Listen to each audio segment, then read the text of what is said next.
اس کے بارے میں آتا ہے صیام یوم عرفہ احتسب علی اللہ ان یکفر السنة التي قبلہ وبعدہ، وکما قال صلی اللہ علیہ وسلم کہ یوم عرفہ کا روزہ، اس کے بارے میں اللہ کے نبی فرماتے ہیں کہ میں سمجھتا ہوں کہ اس دن کی روزہ رکھنے میں 2 سال کا خصوصی پیکج ملا کرتا ہے کہ انسان کے آنے والے سال کے گناہ معاف ہو جاتے ہیں اور پچھلے سال کے گناہ بھی معاف ہو جاتے ہیں۔ یہ عید اللہ رب العزت والجلال کی طرف سے ایک خوبصورت تحفہ ہے، ایک عظیم تحفہ ہے۔ یہ تحفہ ہمیں ملا ہے، اس پر شکر بجا لانا چاہیے، اس لیے کہ قرآن کریم کا فرمان ہے لیکن شکرتم لازیدنکم، شکر کرو گے تو میں زیادہ دوں گا۔ ہمیں اس نعمتوں پر شکر ادا کرنا چاہیے، کیونکہ ہر انسان کی زندگی میں اتنی نعمتیں موجود ہیں کہ اللہ رب العزت والجلال فرماتے ہیں وَإِن تَعُدُّوا نِعْمَتَ اللَّهِ لَا تُحْصُوهَا، کہ اگر تم اللہ کی نعمتوں کو شمار کرنا چاہو تو ہرگز شمار نہیں کر سکتے۔ سر کے بالوں سے لے کر پاؤں کے ناخن تک، دن کے 24 گھنٹے میں ایک ایک لمحہ اللہ کی نعمتوں سے ہم مالا مال ہوتے ہیں، اللہ کی نعمتوں سے محفوظ ہوتے ہیں۔ ہم شکر ادا بھی نہیں کر سکتے کہ وہ زبان کہاں سے لائیں، وہ جذبہ کہاں سے لائیں، وہ الفاظ کہاں سے لے کر آئیں، وہ کلمات کہاں سے لے کر آئیں، وہ ادائیگی کہاں سے لے کر آئیں کہ جس ادائیگی سے اے رب العزت والجلال ہم آپ کو شکر ادا کر سکیں۔ لیکن یہ عید قربان کا موقع، یہ عظیم تہوار کا موقع ہمیں کچھ پیغام دیتا ہے، کچھ پیغامات آپ کو تھوڑی دیر پہلے حضرت قاضی جی نے آپ کو پہنچا دی، لیکن میں کچھ آگے اور بات کرنا چاہتا ہوں کہ ہمارے یہاں پر ایک چیز عام طور سے ہو چکی ہے، مسجدوں میں عید کی نماز پڑھنے کا کثرت سے رواج عام ہوتا جا رہا ہے کہ لوگوں نے عید گاہ میں نماز پڑھنے کی اہمیت کو کم کر دیا ہے۔ اس کی وجہ یہ ہوتی ہے وہ سوچتے ہیں ہمیں عید گاہ بستی سے باہر جانا پڑتا ہے، چل کر جانا پڑتا ہے، سواری کے انتظام کر کے جانا پڑتا ہے۔ خاص طور پہ عید قربان کے موقع پر جب ہم واپس آئیں گے تو جانور قربان کرنے میں تاخیر ہو جائے گی، ہمیں گوشت کھانے میں وقت لگے گا، ہمیں دیگر چیزوں میں وقت لگ سکتا ہے۔ اس لیے لوگ سوچتے ہیں کہ چلو ہمارے مسجد کے امام صاحب تو موجود ہیں، ہماری مسجد کے مفتی صاحب تو موجود ہیں، ان کو کہہ دیتے ہیں وہ نماز ادا کر لیں گے، اس کی عید کی نماز پڑھا دیں گے۔ اس کے ساتھ ساتھ ایک وجوہات ہوتی ہے، میں معذرت کے ساتھ کہنا چاہوں گا مسجد کے متولیان سے، مسجد کے کمیٹی ممبران سے، عام طور سے ہوتا ہی جب بڑا مجمع ہوتا ہے، چاہے جمعے کے اعتبار سے ہو یا کسی اور وجہ سے ہو، یہ عید کے موقع پر بڑا مجمع ہوتا ہے، عام طور سے تہواروں کے موقع پر، خوشی کے موقع پر انسان اپنی جیب سے مسجدوں میں دینے کو زیادہ ثواب کا ذریعہ سمجھتا ہے، صدقات نافلہ کا زیادہ اہتمام بھی کرتا ہے۔ تو کہیں نہ کہیں کچھ لوگ ایسے موجود ہوتے ہیں متولیان میں، کمیٹی ممبران میں کہ چلو عید کی نماز اپنی مسجد میں کر لیتے ہیں، چندہ زیادہ ہو جائے گا، آمدنی زیادہ ہو جائے گی۔ میرے بھائی، اللہ کے نبی صلی اللہ علیہ وسلم کی یہ عادت مستمرہ رہی ہے، آپ کی مستقل عادت رہی ہے کہ آپ مسجد بستی سے باہر جا کر عیدگاہ میں نماز پڑھنا آپ کی عادت رہی ہے، آپ کا معمول رہا ہے۔ ٹھیک ہے، آپ کی نماز مسجدوں میں پڑھنے سے ادا ہو جائے گی، لیکن کیا سنت کا ترک لازم ہو جائے گا؟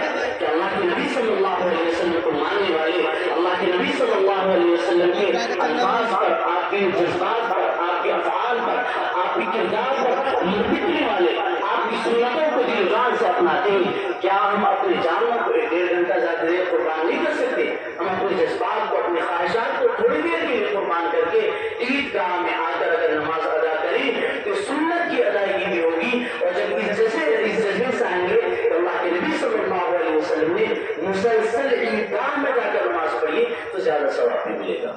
اس لیے یہ جو سلسلہ چل پڑا ہے، ایک کی مسجد 2 صفحے ہیں، 4 صفحے ہیں، عید کی نماز ہو رہی ہے، چھوٹی سی مسجد ہے، عید کی نماز ہو رہی ہے۔ اس سلسلے کو ختم کیجیے، عیدگاہ میں نماز پڑھنے کو عام کیجیے۔ اللہ کے نبی صلی اللہ علیہ وسلم کی عادت رہی ہے، اس عادت کو ہمیں اپنانا پڑے گا، اختیار کرنا پڑے گا۔ اور پھر ایک وجہ یہ بھی ہے، جس جگہ پر مجمع زیادہ ہوتا ہے، فرشتے زیادہ ہوتے ہیں، قرآن کی قبولیت کی زیادہ امید ہوتی ہے، اور اللہ رب العزت کو راضی کرنے والے جب اعمال اس انداز سے ہوں گے، فرشتے موجود ہوں گے، دعائیں کی جائیں گی، یقیناً اللہ تعالیٰ ہم پر اپنی نصرت بھی نازل فرمائے گا، اپنی مدد بھی نازل فرمائے گا۔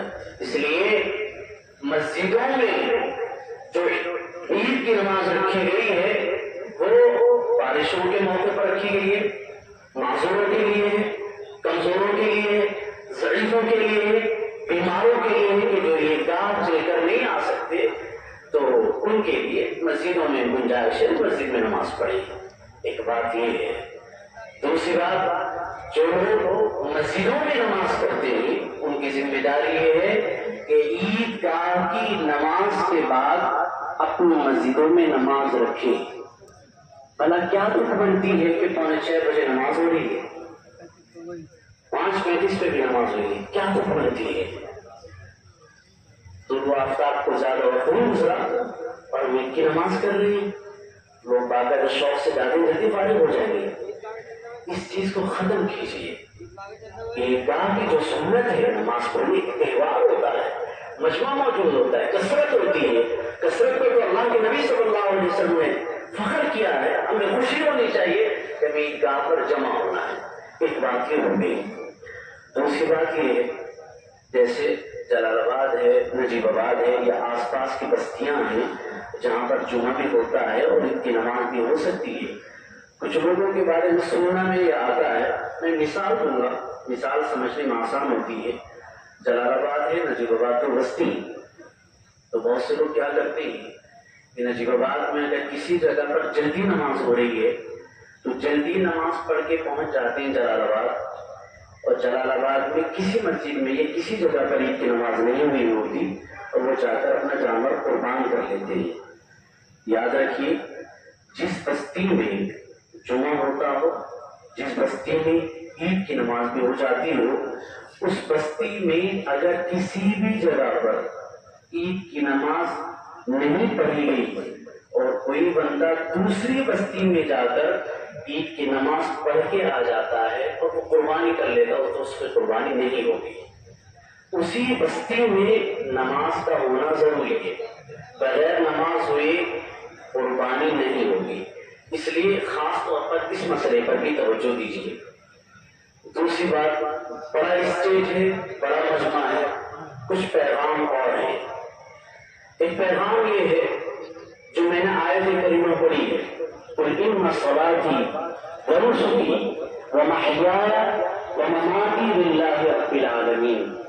اس کا آسان لفظوں میں ترجمہ کریں تو یہ ہوگا، میری زندگی میری موت، میرا جینا میرا مرنا، میرے اعمال میرے افعال، میرا کردار، میری شب و روز کی زندگی، سب کچھ اللہ کے لیے ہے۔ اللہ نے مجھے زندگی دی ہے، میں اس زندگی کو اللہ کے انعام سمجھ کر جیوں گا اور اللہ کے احکامات کو بجا لا کر کے اللہ کے نام پر مجھے قربان ہو جانا ہے۔ سب کچھ میرا اللہ کے لیے ہے۔ جب اللہ کے لیے ہے تو ہمیں اللہ کے نبی صلی اللہ علیہ وسلم کے بتائے ہوئے طریقے پر بھی چلنا ہوگا۔ نمبر 1، قرآن کریم پارہ نمبر 28 صفحہ نمبر 19 سورہ تحریم کا پہلا صفحہ ہے۔ اللہ کے نبی صلی اللہ علیہ وسلم کا جو قرآن اترا ہے، اللہ کے نبی نے فرمایا، یا ایھا الذین آمنوا قوا انفسکم واہلیکم نارا وقودھا الناس والحجارہ۔ اے لوگوں، اپنے آپ کو جہنم کی آگ سے بچائیے۔ وہ آگ کیا ہے؟ یہاں کی آگ کے بارے میں ہم تصور نہیں کر سکتے کہ اس کی گرمی کو تھوڑی دیر برداشت کر لیں تو اس آگ کا کیا عالم ہوگا۔ اللہ پاک فرماتے ہیں، اے ایمان والوں، اپنے آپ کو بھی اور اپنے گھر والوں کو بھی جہنم کی آگ سے بچانے کی فکر کیجیے۔ ہم لوگوں نے یہ فکر کرنی چھوڑ دی ہے۔ ایک جملہ مقصد کہا کرتے ہیں، ہم نے اپنے اساتذہ سے سنا ہے، لوگوں کو اس بات کی فکر ہے۔ مجمع میں شادی شدہ بہت لوگ موجود ہیں، بچوں والے موجود ہیں، خاص طور پر بچوں والوں کو یہ جملہ سمجھ میں آئے گا۔ لوگوں کو اس بات کی فکر ہے، میرے مرنے کے بعد میری اولاد کا کیا ہوگا، یہ سب کو فکر ہے۔ میرے مرنے کے بعد میری اولاد کا کیا ہوگا؟ اسی وجہ سے مکانات اچھے بنائے جاتے ہیں، کاروبار کھڑا کیا جاتا ہے اور ان کو بزنس وغیرہ کاروبار دیا جاتا ہے بچوں کو کہ میں نے جیسی زندگی گزار لی لیکن میرے بچے مجھ سے اچھی زندگی گزارے۔ میرے مرنے کے بعد میری اولاد کا کیا ہوگا اس کی سب کو فکر ہے، لیکن کیا اس کی بھی فکر ہے اولاد کے مرنے کے بعد اولاد کا کیا ہوگا؟ اس کی فکر کون کرے گا؟ اس کی فکر بھی ہم ماں باپ کو کرنی ہوگی۔ اکبر وللہ الحمد، الحمد للہ الذی جعل لكل امة منسکا يذكر اسم الله على ما رزقهم من بهيمة الانعام وعلم التوحید وامر بالاسلام۔ اللہ اکبر، اللہ اکبر، لا الہ الا اللہ، واللہ اکبر، اللہ اکبر، وللہ الحمد، ونشهد ان لا الہ الا اللہ وحده لا شريك له، ونشهد ان سيدنا ومولانا وحبيبنا محمدا عبد الله ورسوله الذي هدانا الى دار السلام۔ الله اکبر، الله اکبر، لا اله الا الله، والله اکبر، الله اکبر، وللہ الحمد۔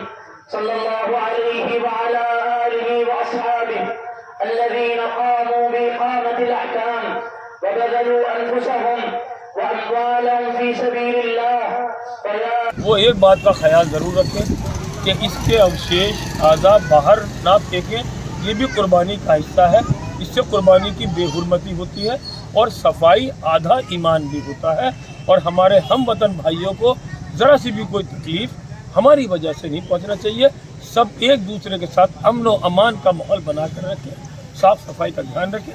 نگر پالیکا نے بھی بہت اچھی ڈھنگ سے اس بار صفائی کا دھیان رکھا ہے، ٹرالیوں کی تعداد بڑھا دی ہے، ہر ٹرالی پر ایک نمبر ہوگا، 1 سے لے کے 27 تک واہن ہے ہمارے۔ کوئی بھی کسی کو شکایت ہے کنٹرول روم نمبر پر، جو کہ جگہ جگہ بینر کے ذریعے بھی بتایا گیا ہے، اس کے اوپر شکایت کر کے آپ جہاں بھی کہیں گندگی ہے بتائیے، ہمارا کنٹرول روم اس ٹرالی کو ایک دم آدیش کرے گا اور وہاں سے وہ گندگی ہٹ جائے گی۔